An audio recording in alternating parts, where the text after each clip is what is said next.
The city of Pittsburgh had high hopes, and so did the executives at Lazarus. So far, those shoppers are not buying into the plan. We all remember when the city imploded a skyscraper to make room for a brand new department store. Lazarus rose from those ashes and now covers a city block at 5th and Wood. But Money editor Bill Flanagan says the company will not make its sales target, a development that is going to cost city taxpayers some money. Bill? Now, $41 million, Stacy, that's the magic number that Lazarus had to reach in gross annual sales before it has to pay rent to the city. Top executives of the chain were in town this week to tell city officials not to expect $60,000 in first-year rent. Sales are running below expectations. 4 years ago, hopes were high as demolition began on much of a city block to make way for the new Lazarus store. We see this as really the crown jewel in our Pittsburgh strategy. The store was one of the first freestanding department stores to be built in any downtown in decades, the linchpin of a city strategy to revitalize its retail core. We had to do it ourselves, and we did. Now, Lazarus says its crown jewel has been a harder sell than it anticipated. And I don't care what store they bring down here, it's not going to help. People come down to Pittsburgh to work. We work in Pittsburgh. We may do some shopping at lunch, but then we go home, and I have no desire to return to Pittsburgh.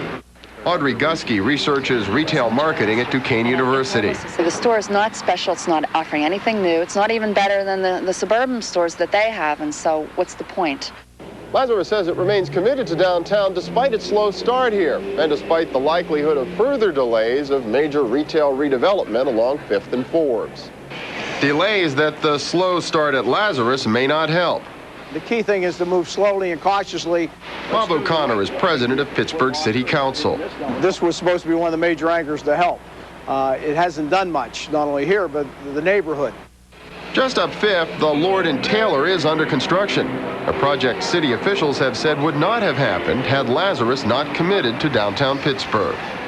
Now, the mayor's office declined our request for an on-camera interview, but did release a statement saying that the Lazarus sales figures are a disappointment, but not a surprise.